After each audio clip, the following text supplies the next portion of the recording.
We're coming round the mountain in this episode of Backroads. First with Glacier Park gear jammer Joe Kendall. Take me out to the mountains, take me out to the park. After that, we'll go with the flow as we follow spring runoff down Lolo Peak.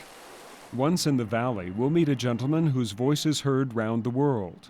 My name is Lance Collister, and my ham radio call sign is W7GJ.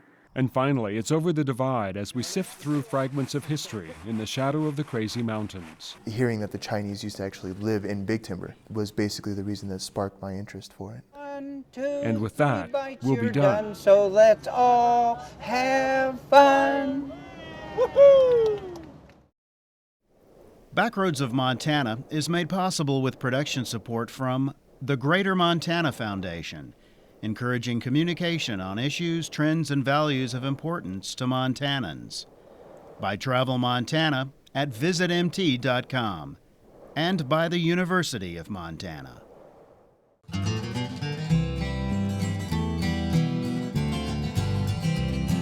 Well, it's beautiful with spacious skies, has amber waves of green, and has purple mountains majestic that rise up out of the plains.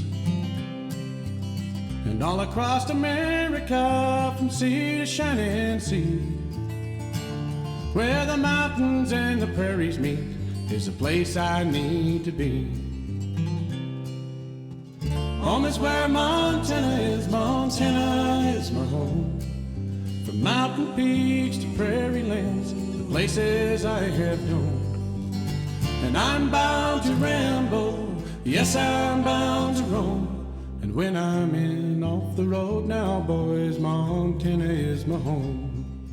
Hello, welcome to the 30th episode of the Backroads of Montana, and our first in high definition. I'm William Marcus. Backroads travels big sky country looking for the best this state has to offer. Interesting people, beautiful locations, usually with a little history thrown in along the way. A case in point is our location today, historic Stevensville, in the heart of the Bitterroot Valley of southwestern Montana.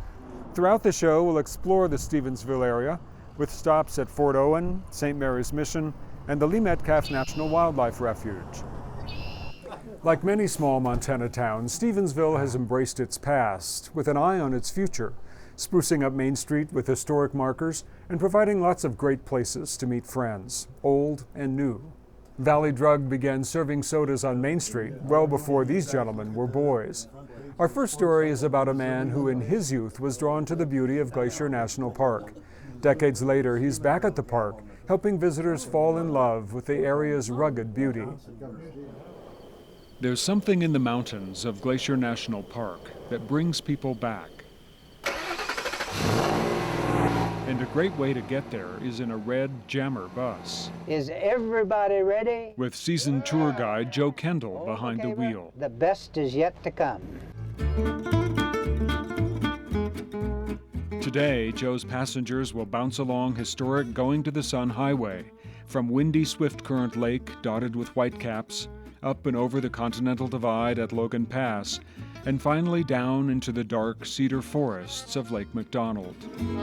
An 8-hour immersion of park history, geology, biology, and captivating scenery that will be hard to ever forget.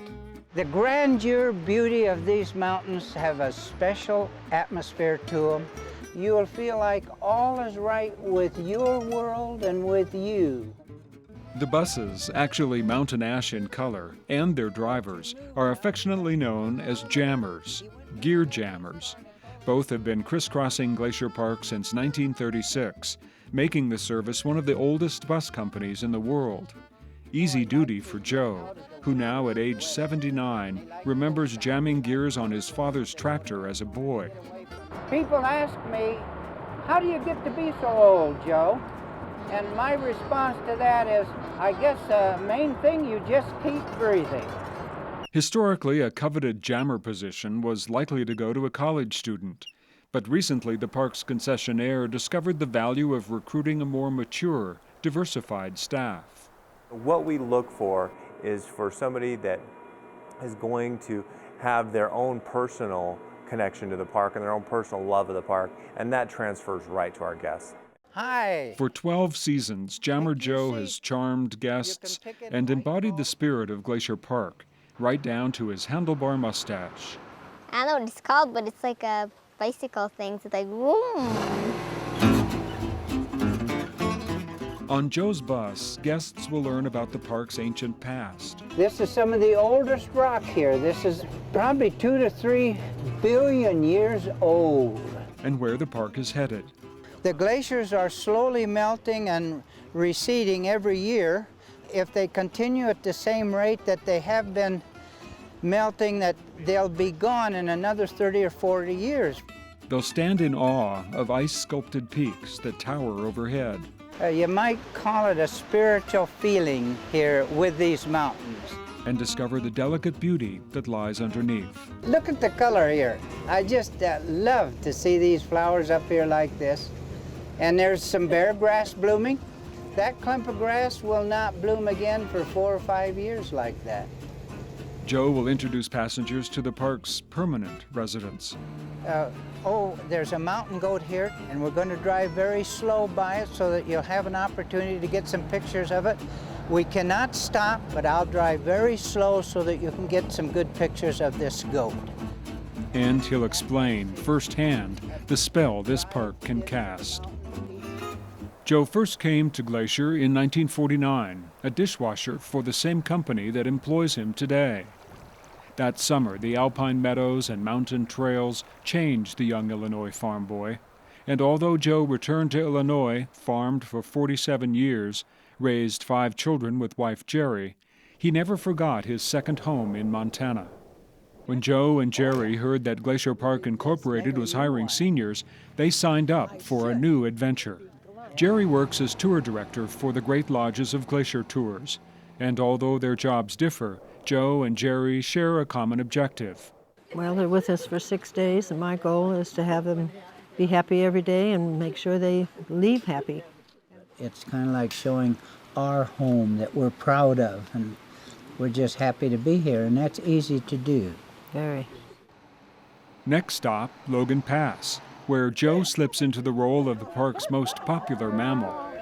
Hi. Well, there's this year's Christmas card. There's the customary misting at the Weeping Wall, a couple of forgettable jokes, and one memorable story. It's about that summer in 1949 and Joe's hiking partner, Mary Lou. Together, they tackled just about every trail in Glacier. When Joe returned home, it was as tough to get Mary Lou out of his thoughts as it was the park, even when he was out with sweetheart and future bride, Jerry. I was whispering sweet nothings into her ear, and I accidentally called her Mary Lou. She said, "What did you say?" I said, "I want to marry you." And I did. When it's springtime in the Rockies, I'll be coming back for you, little sweetheart of the mountain, with your bonny eyes so blue. Once again I say I love you, while the birds sing all the day. When it's springtime in the Rockies far away.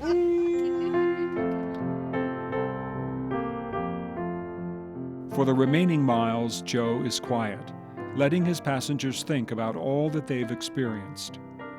Joe thinks about the farm. There'll be something that needs tending this fall. And this winter, a different kind of adventure, driving a shuttle bus for the U.S. Antarctic program at McMurdo Station. In a few months, Joe will turn 80 on the ice. I said a little prayer. I said, "Lord, would you please send me south for the winter?" And he answered my prayer, so you have to be careful what you pray for. Wherever work or school or life in general takes this red busload of people, odds are that Glacier's power will continue to hold them. And for some, like Joe, the only thing to do is return.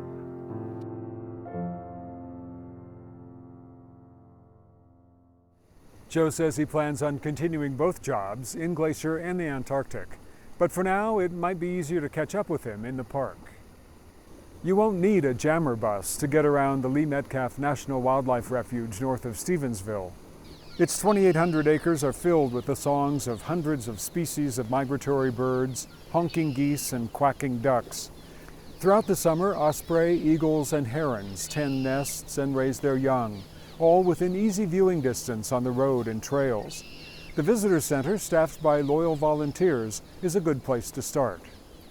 The refuge waterways are all affected by an important yearly event, the spring melt.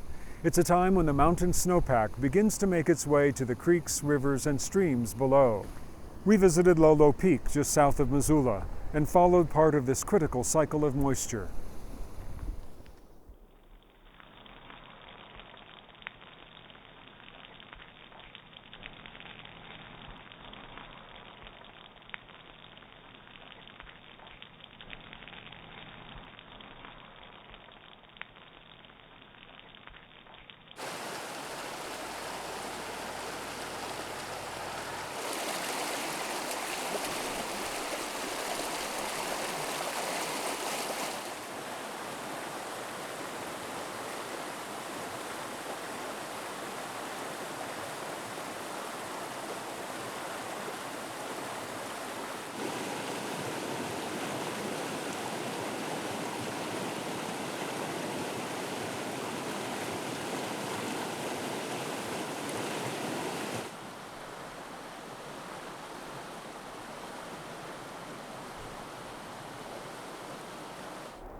The water that flows down Lolo Creek joins the Bitterroot River, originally called the Red Willow River by the Salish. When the Jesuits came in 1841, they named it the St. Mary's River and built their mission nearby. That first mission closed in 1850, and the land was purchased by John Owen, a trapper and rifleman. He built Fort Owen, the first permanent white settlement in Montana. It's now a state park with a self-guided tour. You can take a look inside the original barracks and imagine the conversations that were held around the warmth of this fireplace. Of course, today, people's conversations are just as likely to happen over cell phones and online. But one Frenchtown man is taking his global conversations to new heights, and it almost sounds like science fiction. It's best to follow Lance Collister closely as you walk outside his house near Frenchtown. Watch out for the guy wire here. He knows the best way to maneuver through the wires and the antennas that help him make contact with people all over the world. Well, this is the latest addition to the W7GJ antenna farm.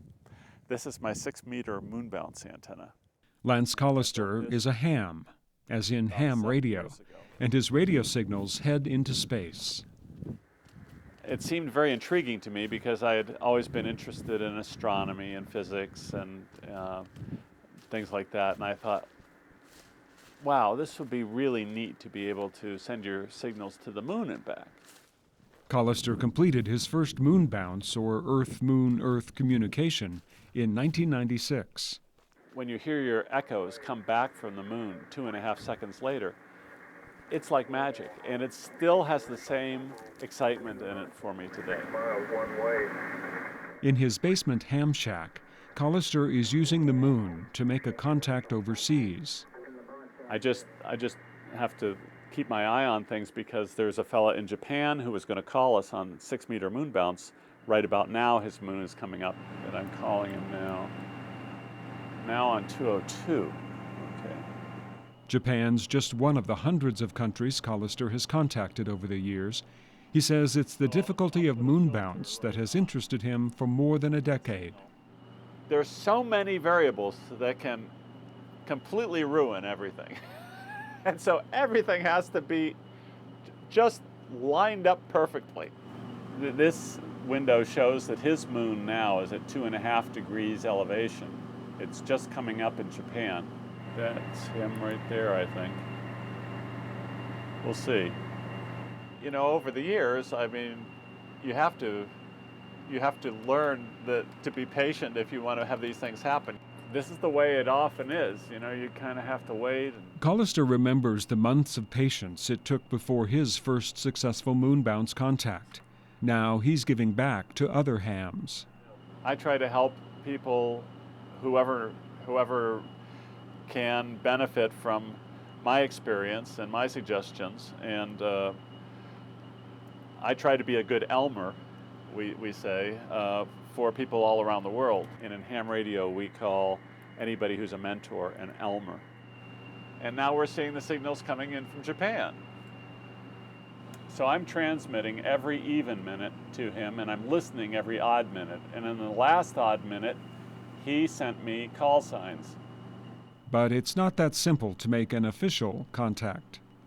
It's an exchange of both people's call signs and signal reports and confirmation that those have been exchanged both ways. Come on, Hide. You know, one of the things about us folks on 50 megahertz is that you have to be very patient. Collister needed that patience when he received a different contact from his doctor in 2002.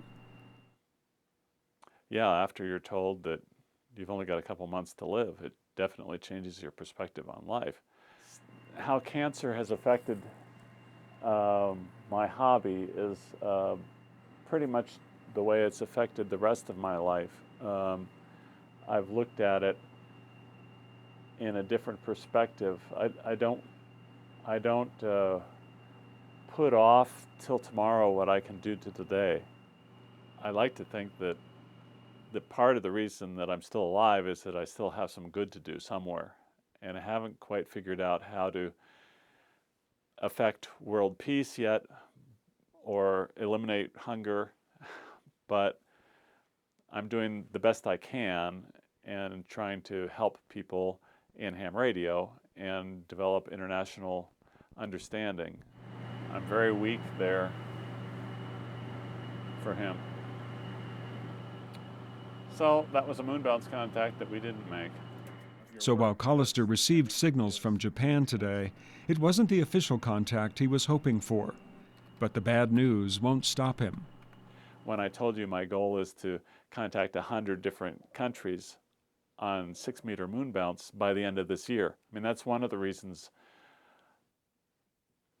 I have that goal by the end of this year. I don't know that I'll have more years, but I hope that I will, and if I do, then next year I'll have a different goal. I'll make a new goal. And he'll be waiting for another moonrise to try again. Collister has another space communication first. He was the first ham operator to communicate with the space shuttle as it orbited over Montana. But then humans have always been looking for ways to communicate with the heavens. This is St. Mary's Mission, in many ways the spiritual heart of the community of Stevensville. The Salish people invited the Jesuits, or Blackrobes, to the Bitterroot Valley in 1841. Their first mission closed in 1850, but the Catholics, led by Father Anthony Ravalli, returned in 1866 and built this church. The colors were specifically chosen to reflect the indigenous customs of the Salish. Father Ravalli was a skilled woodworker and carved these religious statues and made this cross that adorned the steeple for more than 100 years. The mission buildings are filled with his handmade furniture and artifacts. These kitchen chairs, this writing desk, and this portable baptismal font. An important building on the mission grounds is Chief Victor's cabin. It contains many photographs chronicling the relationship between the Salish tribe and the mission. Some also note the day in 1891 when the Salish people were forced from their ancestral homeland and moved north to the Flathead Reservation. St. Mary's Mission remains an important place to the Salish. Members of the tribe return every September to the cemetery where Chief Victor and hundreds of Salish people and Father Ravalli are buried. Our final story takes us to south central Montana and the search for other historical evidence. The story of the Chinese in this state is incomplete, but one young man is digging up new facts that he hopes will add to the historical record and his hometown.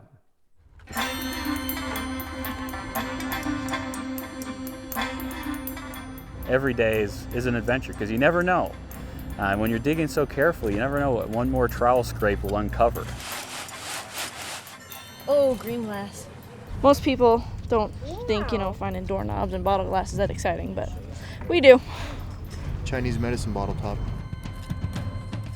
History is for everybody. There's not one singular owner. Justin Moschel is searching for evidence. Will it be in here? Or will he find it under here? It's a driving curiosity that pulls him to this profession. Always had the urge and the want and the need to do archaeology, I guess. Justin is working towards his master's degree in archaeology from the University of Montana. He's partnering with PhD candidate Chris Merritt to lead this 3-week dig in Big Timber. It's a small plot right in the middle of town. Familiar ground for Justin. He went to high school here, was raised by his grandmother Marion, and like a lot of Big Timber kids, Justin grew up hearing stories of the Chinese living in town. The little information that was actually put forth about them in Big Timber, and then becoming an archaeologist and wanting to give something back to the town of Big Timber archaeologically and contribute in some manner, the Chinese was a perfect fit. Before Justin could give back to Big Timber, there was a stronger sense of duty calling. In 2004, he enlisted and served in active combat in Iraq. He read and studied archaeology as much as he could during his tour of duty, and he came back a man ready to pursue bigger goals. That's an experience, a lifetime experience that I think about every day. So you'll always use it. That's the first one we found ever digging out here. Now Justin is leading a crew of 13 UM students from all over the country. They're earning college credit by doing most of the dirty work, carefully scraping, searching, 38 from the south, and measuring to find small pieces of a larger puzzle. I actually unearthed a whole opium can, and it had the Chinese characters on it, and it was there was a little piece of opium bowl right next to it. The cartouche with Chinese characters leads a list of fascinating finds: Chinese game pieces and tokens, pieces of glass with the Chinese maker's mark, and an incredible amount of Chinese pottery. Combined with historical records, it helps fill in more gaps of the Chinese story in Montana.